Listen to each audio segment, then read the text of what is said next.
Hey, what's going on, everybody? Welcome back to the Fins Up Network. And today I'm going to do the top 5 fits for the Miami Dolphins in the 3rd round of the 2022 NFL Draft. And yeah, we got to do the 3rd round now because we no longer have 1st or 2nd round picks because of the Tyreek Hill trade.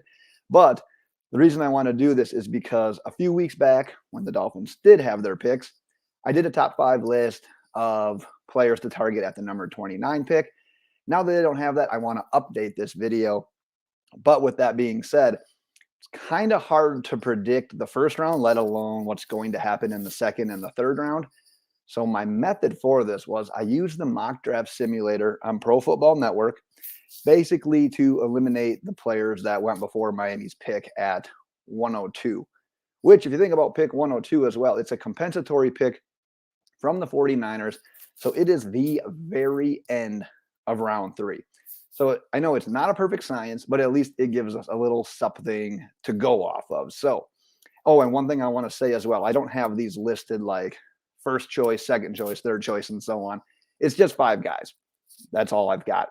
But first person on the list here is James Cook, running back out of Georgia.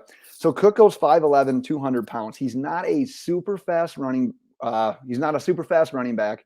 He's not a huge tackle breaker. He's really not, in a sense, your traditional every down running back. What he does, he excels in that pass catcher role. He's a good route runner out of the backfield. He's a good route runner from when you split him out wide to the slot.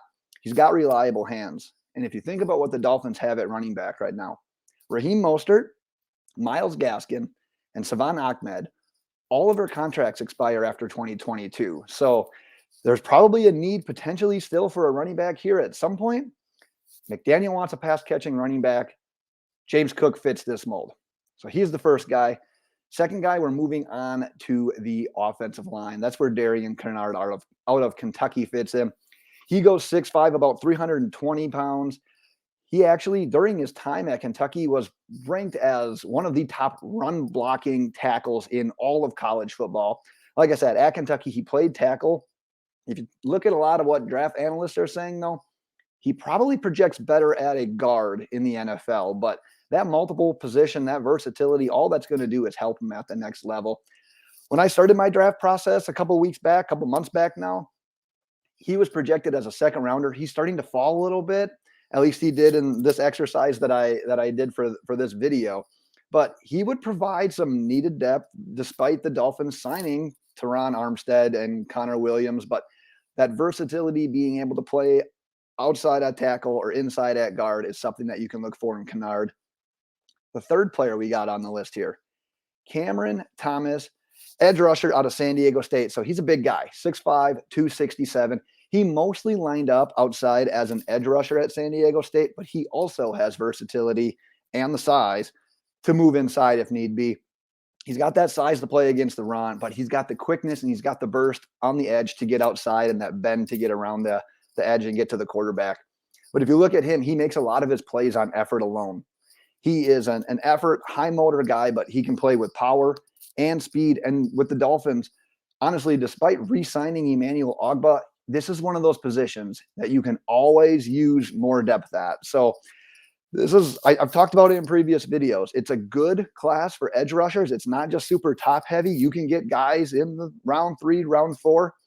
Here's an example of one of those guys. Fourth guy on the list. If you've been following along with Fins Up Network, you know I'm a big Leo Chenal fan.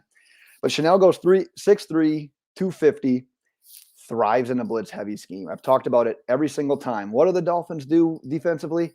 They're a blitz-heavy scheme. And if you can just add one more piece to that, another linebacker, another guy that can blitz along with Jerome Baker, and we know that the safeties can blitz. We know they send guys from the nickel corner spot. He can thrive in that big, heavy scheme, or that blitz-heavy scheme.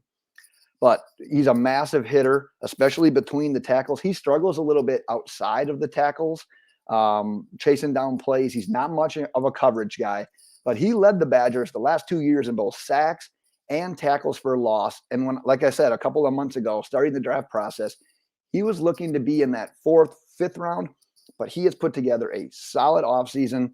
And he just recently had a pro day where he just knocked it out of the park. So we're probably going to be lucky at this point in time if he lasts until the Dolphins are picking late 3rd-round. But big Chenal fan. I think he's a great fit. And one final guy here that I plan on actually doing an entire video dedicated to him. I plan on doing that with several prospects, but this guy is definitely on my list. Troy Anderson, linebacker out of Montana State, 6'4", 233 pounds. The dude is the definition of versatility. At Montana State, he played quarterback, running back, and linebacker. So you know the athleticism is just off the charts. Rangy, explosive playmaker. He's really good in pass coverage. But as you can expect, playing all those positions with all that athleticism and versatility, he's pretty raw when it comes to just one position. So he's a little bit of a raw linebacker. He can get a little bit lost. He can take some wrong steps if he doesn't diagnose the play right away. He can get stuck on blocks. He is at his best when he can roam freely, when he can rely on that athleticism. But just look at that athleticism. In 2018, this guy ran for over 1,100 yards. He was a first-team all-conference quarterback at his time at Montana State. And then last year, he was the conference's defensive player of the year. So I know that the Dolphins re-signed a lot of their linebackers from last year, but if you look at those contracts, they're mostly short-term deals. So you can still expect the Dolphins to probably add a linebacker here yet in free agency or in the draft. But those are the 5 guys I wanted to highlight today. Like I said, I'm going to be doing some more like in-depth draft profiles on individual players, but I wanted to update my my 5 list just because the last one was a 1st round only and that pick no longer exists. So Dolphins fans, let me know what you think. Let me know if there's any specific players you want to target in the 3rd round. And until then, have a good one, and we will see you next time.